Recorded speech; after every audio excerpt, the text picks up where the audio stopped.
semuanya, selamat datang di channel Rinso Anti Galau. Jangan galau-galau karena di sini banyak banget cerita-cerita spoiler film yang sangat hits ya. Kira-kira cerita hari ini apa ya yang akan dibawakan? Nah, ini dia cerita yang akan kita bawakan untuk hari ini. Ada di film Kodrat 2 ya. Kira-kira gimana ceritanya? Yuk kita saksikan. Berhambalah kepadaku, Azizah. Ini saatnya saya cari tahu apa yang terjadi dengan Aziza.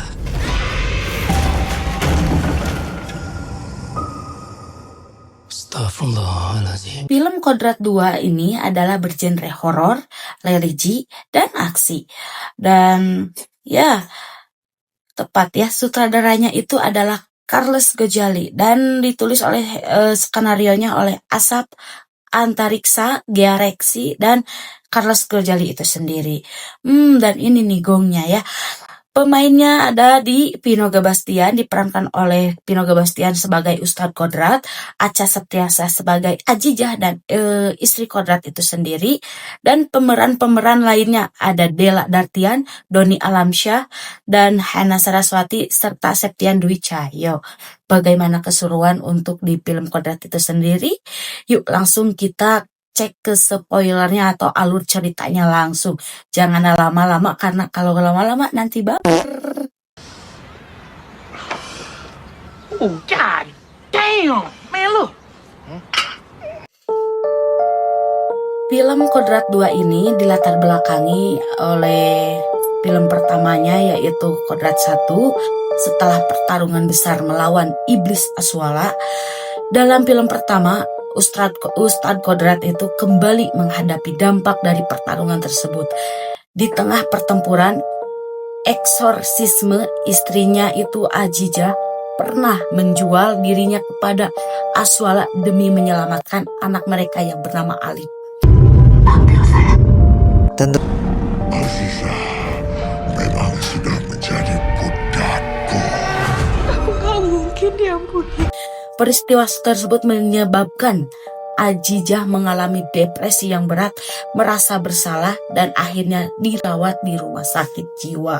Satu-satunya jalan hanyalah aku, Azizah.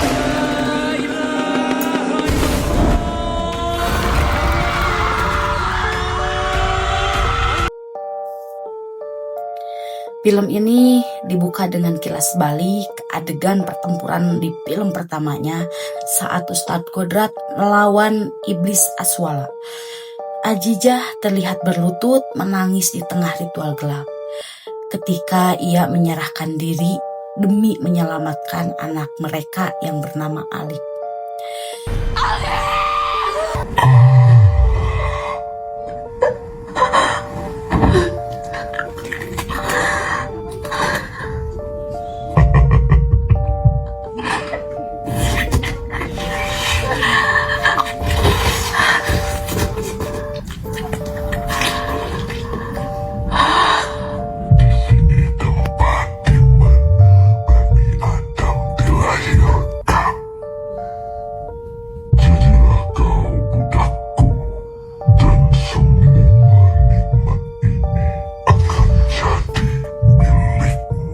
Dari sana, suasana cepat berubah ke masa kini hingga diperlihatkan Ajijah pun dirawat di rumah sakit jiwa. Ia terlihat kosong, berbicara sendiri sesekali menyebut nama anaknya yaitu Alif. Kodrat pun sering menjenguk, namun Ajijah selalu menolak terus, apalagi tidak kuat menatapnya karena ia merasa terlalu hina untuk menatap suaminya yang soleh. Sholati wa nusuki wa mahyaya wa mamati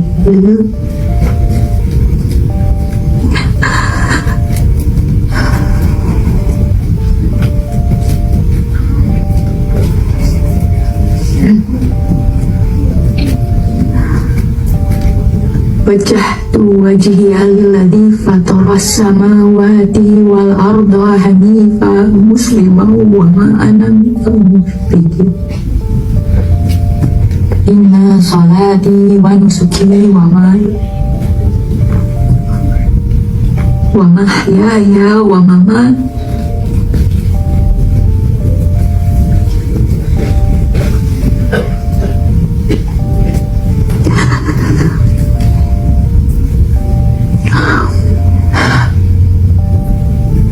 inna salati wa nusuki wa mahyaya wa mamati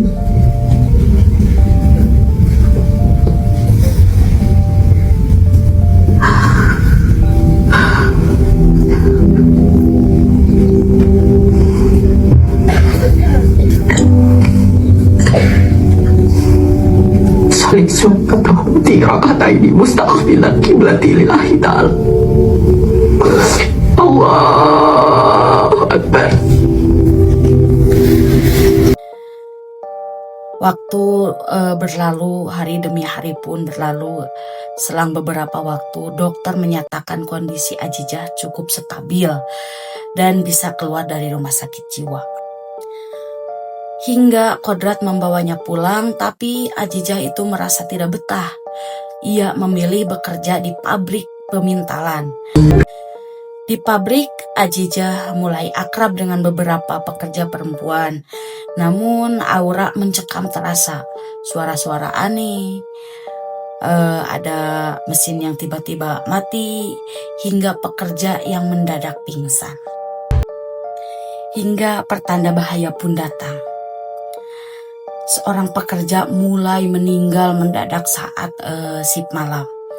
Tubuhnya kaku dengan wajah seperti tercekik sesuatu yang tak kasat mata.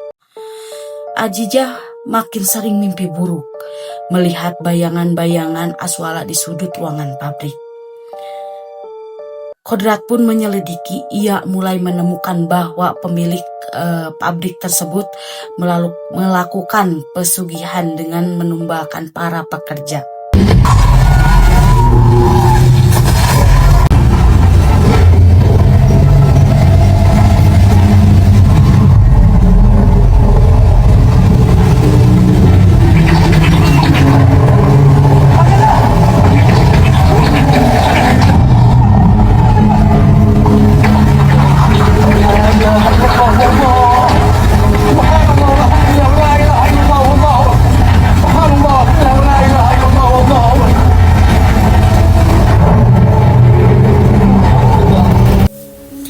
Hingga suatu malam di pabrik, puluhan pekerja tiba-tiba kesurupan massal.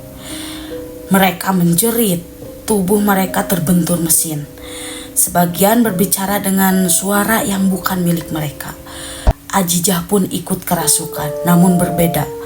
Roh yang memasukinya lebih kuat, langsung mengaku sebagai dari Aswala yang masih mengikat Ajijah. Kodrat pun datang, adegan penuh ketegangan. Kodrat melantunkan doa-doa, mencoba mengusir jin satu persatu.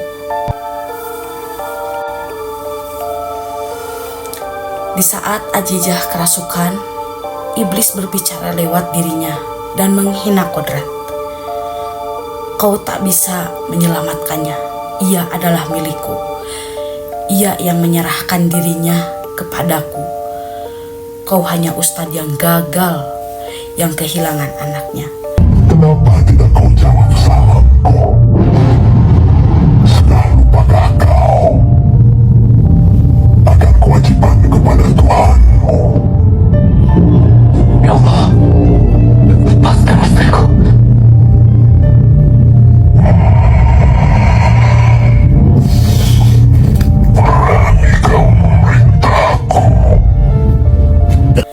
Kodrat pun mulai goyah, wajahnya penuh dengan air mata.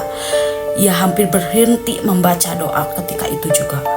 Namun langsung teringat dengan anaknya yang bernama Alif. Dan ia bergumam. Ia bersumpah tak akan kehilangan untuk istrinya juga. La ilaha subhanaka inni kuntu minas sholimin. La ilaha illa anta subhanaka inni kuntu.